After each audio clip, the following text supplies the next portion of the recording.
Hello and welcome to another Source Gaming discussion. I'm your host NantenJex, and joining me today we have a very special guest. It's Neil Flynn from Cubed. Hi there, how you doing? Glad to be here. Glad that I'm actually able to be on the show. Long time listener, and so it's great to be able to talk Nintendo and talk gaming. Really. Yeah, well, it's good to have you on. I've wanted you on for a while, but this is it's finally happening, which is great. Brilliant. Yeah. So the reason I brought Neil on today is because of a recent report that came out earlier this week saying that Nintendo won't be doing a Nintendo Direct this June. So we all know that because of what is happening right now in the world, E3 was cancelled. But it seemed like plans were still going to go ahead from all the major publishers out there to have Nintendo Directs. And there were some possible replacement things. I know IGN was going to be doing an event, and Jeff Keighley actually just announced his Summer of Gaming event, this Summerfest thing. Funnily enough, though, Nintendo's not listed as one of the publishers on there, one of the people who are going to be showing off games.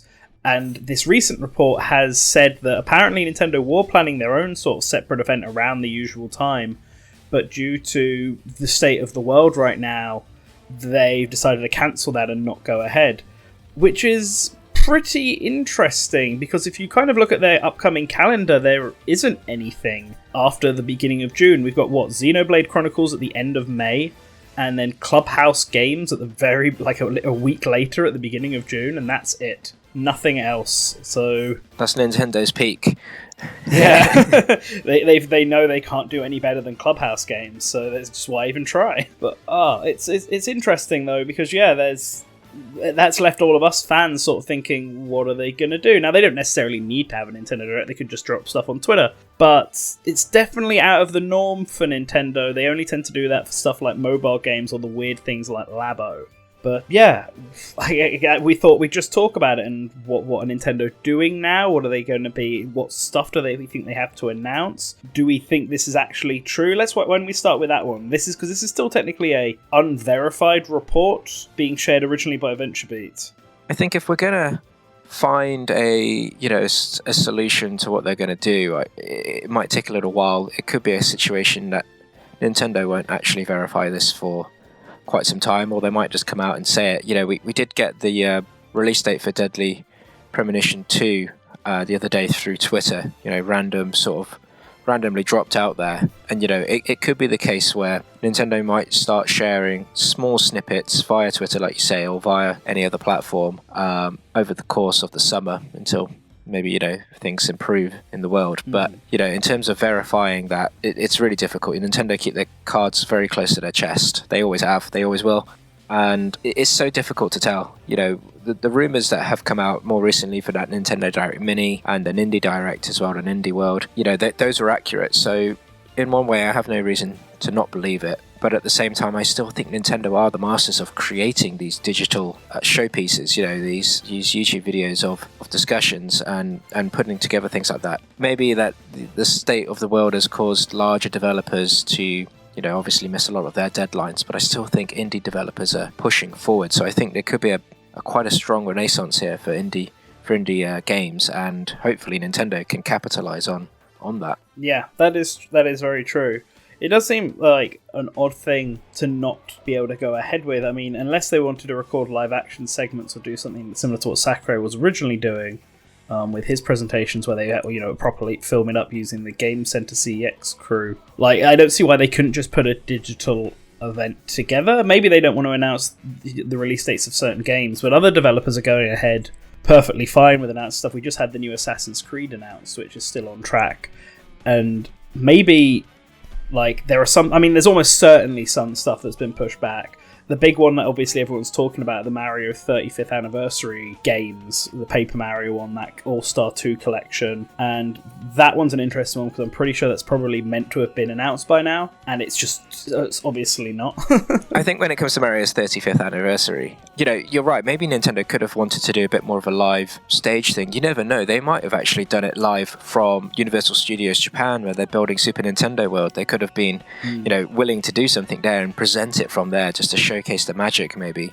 I don't think it is something they would have done because, ultimately they seem to be quite closed off there. I think they prefer being behind the camera than being out in a live area. Even if it wasn't necessarily live, I don't think they sort of prefer that stage setting. But when it comes to Mario's 35th, I think that would have been announced at E3. I personally think they would have decorated the show floor, the exhibition floor of E3, with just making it a massive Mario world and just gone whole hog on every single Mario game there. I think it would have been literally a massive showpiece. And I actually still think, strangely enough, these games will be on track for the rest of the year. I think they might drip them out as the months go by, just because I think Nintendo sit on things. They get games and projects ready, and then they just don't do anything for a while, and they literally think, when's the best time to release this game? And I think those Mario games have been in the works for quite some time. I mean, we've already seen one of them on the Nvidia Shield in China, right? Galaxy. The Wii sort of port of Galaxy. I think there are plenty of things that Nintendo work on that we never really see, and it might be a case that they start bringing back some of those types of reworked projects, and I definitely think Mario's 35th will be priority for them. Yeah, certainly. It's almost going to be the bigger thing this year, and they might still go ahead with their initial planned release dates. But if this is the case, I mean, they're going to need to announce them, surely. And if not doing a June Direct, does that mean they're not going to announce anything at all, at least until past that point, like maybe all the way up until July? I think that's what a lot of people are thinking on their minds, because we know two things coming up. There's the investors meeting, which they don't tend to announce stuff on, but it's certainly going to be a big question of what's happening with the rest of this year. And that's on May the 7th, which is actually the same day as that Xbox event, funnily enough. But then there's also the ARMS reveal for Super Smash Bros., which is meant to be happening in June. Is that still going to go ahead? They did say in the last Direct that things could change because of what's happening in the world, so don't take any release date here at face value. And with Sakurai and his team all now working from home, there's potentially a chance that things have been delayed. So does that mean we won't get an ARMS character anymore in June? Was this going to be in the Nintendo Direct, or was this always going to be its own sort of thing? And I suppose this becomes an even bigger question if some people were thinking maybe it was going to be connected to an ARMS 2 or something like that. Would that mean that that would also be delayed? I mean, it's obviously not confirmed or anything, but you'd think they might want to announce it at the same time as the ARMS Smash Fighter and make a big ARMS hullabaloo of everything. That's exactly what I thought was going to happen during E3. I think that they were sort of building up just to anticipate how big that ARMS character would be, and an ARMS 2 would be announced. We've seen them definitely push ARMS a little bit more than we thought they would. We thought ARMS has sort of died off, and they have done competitions for it this year, even bringing Splatoon competitions back as well. So I do think Nintendo are revisiting some of those older properties, and I think when it comes to a potential ARMS 2, and if they would have revealed it at E3, it's definitely quite possible. They've got such a big franchise such as Smash Brothers, and that Fighters Pass is going to be delayed now. I still think they might reveal at one point in time the character that it might be, because obviously we've heard Sakurai say before that they work on characters for such a long time, and so it could be a case that they just do a trailer reveal and nothing more. They won't go in depth like how they went in with Byleth and some of the other characters, like Terry and everyone else, where they actually did a 16-minute video on, or even longer, on every single little move they do. They might just reveal who the character is and a short sort of trailer for it, and then just say more details will be coming down the line. Yeah, so don't actually release it on the same day. Like, announce it as planned, but don't release it as planned, because I think everyone's sort of assuming it would be released at the same time, much like how Byleth and... Byleth was released, a week later, but like Terry and Banjo were both released at the same time following their presentations. Yeah, I think people are quite understanding. I'd like to think that the Smash community will be understanding. Yeah, I think people are going to be... I don't think you spend enough time in the Smash community, my friend. I'd like to think that people are, given the circumstances, but I think people are definitely hungry for more, and the understanding that people need to have is that the whole Fighters Pass is going to be pushed back by 6 months. So, they're going to have to extend that. They're not going to be able to bring all these characters out in the set timeline that they had, and everybody knows that. Look, we know that Sakurai and his team, they work day and night on this, and they're not being able to work day and night at the moment, really. And it's definitely going to get pushed back further. We can't expect that Fighters Pass to still be delivered on time, so we're not expecting a flurry of fighters to come at the end of the year or at the start of next year. I just think it's still going to be one after the other, And Nintendo are perfectionists. They will never release something that they know is not ready. They will take as long as they want with it. Yeah, I think that's the key thing. They'll take as long as they need to with it. So if they have to push back on the release dates of stuff, well, obviously for stuff they haven't announced, then they will. And at this moment in time, that seems to be it. Production is going to be slower because everyone is working from home now, and so they just don't feel confident in announcing what they're showing and making sure they can release it on time. But I suppose the question then is, do we feel like there won't be any announcements from Nintendo up until earliest July, latest September? Like, is this going to be a pure drought of information? Or do you think Nintendo will still announce stuff, just not in the direct format, just trickle things out here and there over the coming months? I think they'll trickle things out. I mean, for example, we've got Pokemon DLC, right? Mm-hmm. That's probably still going to happen, perhaps. Or maybe if it does, it'll get delayed a little bit. But I still think they'll give us more updates on that. I do think that probably would have been closer to release. Yeah, that's probably one they would be sitting on. And unlike stuff like Xenoblade and Clubhouse games, or even stuff like the Mario 35th anniversary, if it was real, Pokemon DLC is not physical, so it doesn't need to produce anything, because that's a factor.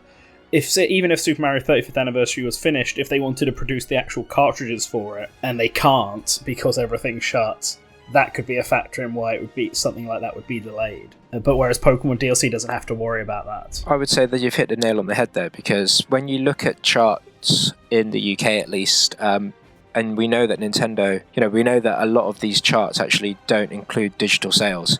And you see Animal Crossing at the top, you see Mario Kart 8 at the top, and that's not including digital sales, unlike the other platforms. So obviously retail is still a massive situation for Nintendo, and you're right, if they don't have Mario on the shelves and they've only got it out digitally, they'll probably see not as high sales as they think they would be able to get, and that would be disappointed for Nintendo. But obviously, the manufacturing process, the shipping process, all of those things will be slowed down as well. And you're right, I think Nintendo will really, really struggle to get anything to retail. With that said, though, Animal Crossing is still at the top of the charts. So obviously they are doing something still to be able to get it in there. Yeah, I think luckily they've probably made enough copies of Animal Crossing as well. I feel like maybe the special edition of Xenoblade might be pushed back, but I think the physical versions of Xenoblade and Clubhouse are probably already printed. Maybe there'll be less of them, like the Wonderful 101, the physical copies of that have actually been delayed until the summer now, although the digital one's still going ahead as planned in May. So, but that's the Platinum games, obviously not Nintendo. But yeah, I wonder if Nintendo just really early prints loads of physicals of stuff. I do think that Nintendo probably obviously got a larger opportunity to be able to do, disc printing and cartridge printing and things like that. I think they'll be able to press them a lot easier than, say, some of the other, smaller developers. I think Nintendo would prioritize Mario over anybody else, that they're trying to get a licensed game over, and they'll press their cartridges first. It sounds harsh, but they probably will. They'll prioritize themselves. Of course. When it comes to things like Wonderful 101, which you just mentioned there, I know a lot of the backers are not getting their cartridges. They're not getting their physical editions before the retailers, which has obviously disappointed a lot of people who kickstarted that campaign, knowing that retail's actually going to get it out first. Now, to compensate them, Platinum Games have actually given the Steam code to backers, but if someone doesn't have a higher end PC or a PC powerful enough to run it, then obviously that's not going to mean much. I do think it's a little bit disappointing.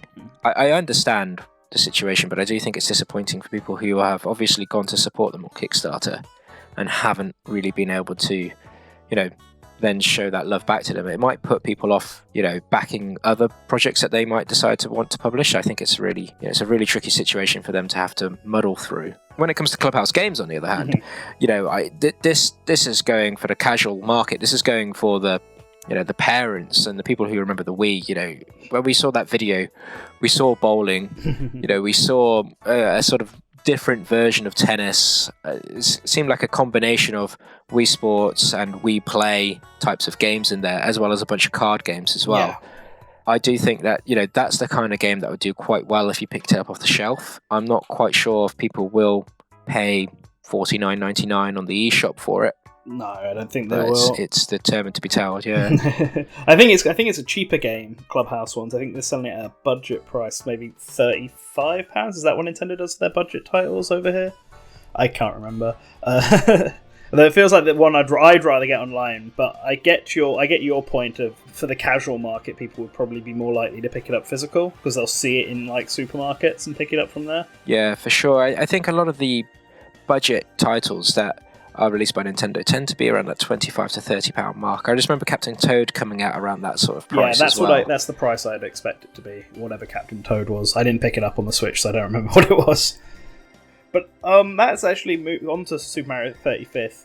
I think Nintendo will slowly announce stuff, but whether or not stuff comes out when it was originally intended or not, or is pushed back, is a different matter. And I could easily see, if Mario 35th Anniversary was planned to be earlier, potentially, I could see it now coming out in September when Mario's birthday is, and when Nintendo's hoping all of this sort of keels over. Like, if that's getting pushed back, how much other stuff from this year could potentially be pushed back, and how much stuff could be pushed back into 2021? We don't know a lot of Nintendo. Well, we don't know any of Nintendo's lineup after Clubhouse games and the Pokemon DLC. But potentially, if they're not willing to commit into doing a big announcement of stuff, then potentially we're not going to be getting much at all this year up until the later half, like September or October time. And then what will those just be packed, or is everything just going to be pushed back into 2021? I think everyone's going to be pushed back into 2021. There is no chance that Nintendo will release half-baked products. I mean, they might do, but I really doubt it. I think if they've got those Super Mario 35th Anniversary products ready, or at least a handful of them, that might become their marquee release for the fourth quarter, for Christmas. They might have that and Pokemon DLC, because, to be honest, what's everybody else going to have? Apart from the sort of smaller developers, and like you say, Assassin's Creed's still on track, so maybe other developers are being able to get games developed. I think it's going to be a matter of competing with the new systems like the Xbox Series X and the PS5 that still seem to be on track to be coming out this year. Because sure, they're going to still be getting announcements. Like we said at the start, the Xbox one is actually going to be next week on May 7th. So if Nintendo, will they still try and compete with this, maybe with a new Switch model, or trying to fight it, or have they just, thrown everything off? Because that's something I don't think I've seen many people talk about. Software-wise, that could still technically be done at home, sure. But hardware stuff, if they were working on a new Switch model, they're not going to be able to work from home. Like, what, they're gonna take their whole desk and all these little tiny pieces and like have to keep coming back and forth from the office one at a time to pick something if they realise they needed another piece to test or something like that. Like, hardware or anything with peripherals are going to be really challenging for a whole team to be working on at this point. So stuff like that could potentially be pushed back if they're working on anything. And I mean, Nintendo's always working on stuff with peripherals. I think when it comes to the other two, when it comes to Sony and Microsoft, I think Sony are struggling. They haven't showed much. Yeah, we've got a controller reveal. That, their sort of press conference, which was intended for GDC, I get that, was poorly done for the audience that it was intended for. It was, I get why they did it. They wanted to put some content out there, and they thought, the gamers out there would really like it. And for the techies out there, they definitely would have got it. And I watched the whole thing and I was like, fine, it's great, but it didn't really say much to me. And even what they did reveal in there that I did kind of really be able to grasp didn't impress me. When you look at what Sony are doing compared to Microsoft, it's night and day. And it's surprising to me, really, because I think Sony are waiting for Microsoft to say we're not releasing in 2020, and I don't think that's going to be the case for Microsoft. I think Microsoft are going to go out there, release the Xbox Series, and Sony feel like they're going to have to be there day and day, and I think they're waiting for Microsoft to say no, we're not doing it. And I also think that Nintendo are also in that sort of bracket as well. I honestly think that if the event that is happening right now didn't happen, we probably would have seen a Nintendo Switch Pro announced at one point during this year to then release in the winter. But now I don't see that happening. I think Nintendo would have gone strong. They would have looked at their 2017 lineup where you had Mario Kart 8 Deluxe, The Legend of Zelda Breath of the Wild, and Mario Odyssey launch within 6 months of each other. What a strong start for Nintendo. If they launched a Pro with all of these Mario games that say, I don't know, maybe it was enhanced somehow by the Pro model, I'm not quite sure what it would be, if you had Breath of the Wild 2, and you had maybe further Mario Kart DLC, even possibly Mario Kart 9, launch between, I don't know, holiday 2020 to the first half of 2021, that would have been amazing for them, and definitely would have put them on a competitive edge against, the PlayStation 5 and the Xbox Series, just because it probably would have been cheaper than those things, and those are massive IPs. But who knows? Yeah, no, that is a shame. It's thrown a lot of plans out, and I think that's one of the bigger things where being pushed back in this direction. Yeah, Nintendo can just announce and drop stuff, but if having to trickle information out doesn't make as big of a splash, it does let things have breathing room, so I suppose there are pluses to it. But yeah, it is a bit slow, and it makes the second half of this year look a bit bleak right now. We could be seeing a very short year for Nintendo content because of this. Shorter than usual. To be honest, right, Nintendo have got no excuse. They've got this plethora of, they are the Disney of gaming. They've got these franchises that people absolutely love, that they would throw money at any point in time. And we know Nintendo are sitting on ROMs of these things that they could easily put on Switch. I mean, for example, we could easily see Nintendo trickle out some remakes from the Wii or the Wii U, things like Twilight Princess HD, Wind Waker HD, Metroid Prime Trilogy. We could literally be seeing some of those things. Earlier in the year, when Alpha Dream closed down, we heard potential rumorings that Mario and Luigi Superstar Saga, Bowser's Minions, or the sequel to that, I think, which was Inside Story, Bowser's Junior Journey. We heard murmurings that they could have been put on Switch. These are things that perhaps, while everyone was joking that the amount of Wii U ports that were coming to Switch, this has actually been, funnily enough, a brilliant time to release those types of games. Yeah, easy time fillers. Or put Nintendo 64 games. Yeah, or Nintendo 64 on Nintendo Switch Online. This could have been a good time to drop that as well. Have people thought? Because I think that's it. I think that's the downside of not announcing stuff to be released, and potentially this threat of not having anything released until September.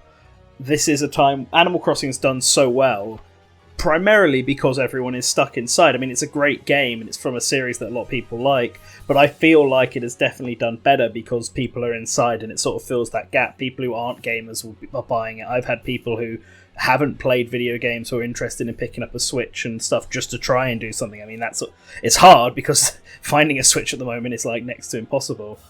But it's done really well. So this could have been a good time for Nintendo to announce stuff like that, but I guess not, unless they, again, slowly trickle stuff out here and there instead of making a splash about it. I guess the last thing I want to talk about around this topic then, before we start wrapping up, is Nintendo Directs have obviously been super slow this year. We've only had the one mini Direct in March, and that is undoubtedly because of what is happening out there right now. But if this sort of works for Nintendo in a way, if they do start announcing stuff on Twitter, they announced all those updates, like the Mario Maker updates, and the Pokemon one, and Deadly Premonition 2, which Nintendo's publishing, so technically counts as one of their announcements. All stuff like this just being trickled out on Twitter.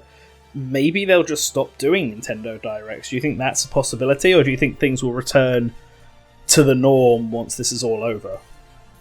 I think the hype train of a Nintendo Direct is too hard of an allure to not do. Nintendo are always rewriting the game, right? They go against the grain. When they weren't going to show up at E3 anymore and they were going to do this digital presentation, everyone slammed them. If Nintendo just decide to do this in social snippets and get people talking about individual games, get them trending, I think people will adapt to that. But personally, I do like having that show reel of stuff. It's really exciting. It is like a Christmas day that we get maybe 2 or 3 big directs throughout the year. And Nintendo are great at this because unlike Sony and Microsoft, where they announce products and games years before they even come to fruition. I mean, how long was Final Fantasy VII Remake in development for? And even when it's announced, the only time when this has really happened was Bayonetta and Metroid Prime 4. Bayonetta 3, sorry, and Metroid Prime 4. Yes, we've got Breath of the Wild 2 back. No, it was the Game Awards. Was that? It wasn't mentioned at the Game Awards. They weren't even at the Game Awards. Was it last E3? Last year, other than to pick up awards. You're right. Yeah, it was Bayonetta 3 that was at the Game Awards, wasn't it? That Yes. they showed that little bit more of a trailer, I think it was. Like 2017, was it? Or 2018, one of those two. Yeah. So, I think that would have been a really strong final quarter for them. And I think that whenever they're ready to launch those games, I think, everything's just going to be pushed back as 6 months or whatever it is that we're in the situation for. I think, this time next year, they will have a huge lineup that's just going to be, out of this world when it comes to things like Metroid Prime 4, Bayonetta 3, Breath of the Wild 2. Those games will still be getting developed, and they will still be those marquee releases for Nintendo, and I think they'll want to announce them in a large scale presentation of some sort. It doesn't necessarily have to be around E3 time or any other time. I think they could easily just drop in November Direct and say this is what's coming. Mainly the thing is about Nintendo is they only like to announce things 6 months in advance, and that's where I was getting to before, whereas Sony don't really do that, and Microsoft don't really do that. Nintendo keep their cards close to their chest because they don't really want to disappoint people. They'd rather show a near final product and get that out as accurate as it can be, so they don't mislead people. And I can't remember the last time they really did that, aside from the examples I just said there. But you never know. It is crazy. So, any before we start wrapping this up, then any final comments you want to say about the lack of no June Direct and this horrible drought we're currently finding ourselves in? Yeah, I'm just hoping that there will be some indies that can pick up the slack, and this could be really good for smaller developers and individual teams that are out there. Normally these smaller individual developers will suffer in the third quarter and the fourth quarter because they get absolutely swallowed up by the juggernauts and the the AAAs and the massive IPs. If they're not coming out this year, it's the same way that people are supporting the convenience stores in the UK as opposed to the supermarkets as much. They're popping out to their local businesses. It could be the case that people start really buying some of these smaller developed games to support them because the larger ones aren't there. And I do think that in the benefit of all of this, in a weird way, is that some people might actually discover some brand new games than sticking to the same old games that they might be used to. So you never know. There could be some sort of weird, advantage for some of these smaller guys out there. Yeah, potentially gives them, with Nintendo not bringing out anything, not announcing anything, people can move on and play non-Nintendo games finally. Like, I know some Nintendo fans out there are averse to it, but there are more games than what Nintendo pumps out. And this might be your time to discover a new favourite.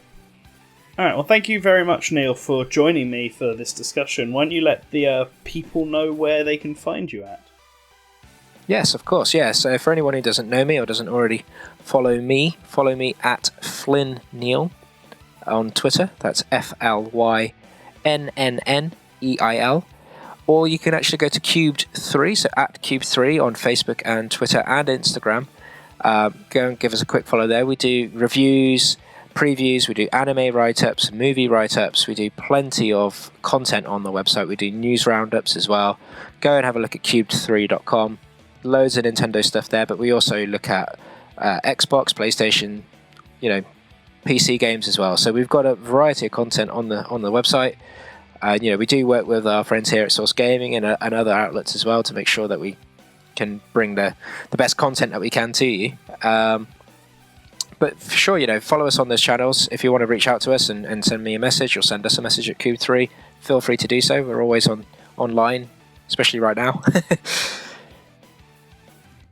Alright, and I want to thank all of you lovely folks for listening. Let us know what your thoughts are about the fact that there's no June Direct. I'm sure you're all disappointed, but let us know when you think we might actually get the next bit of information.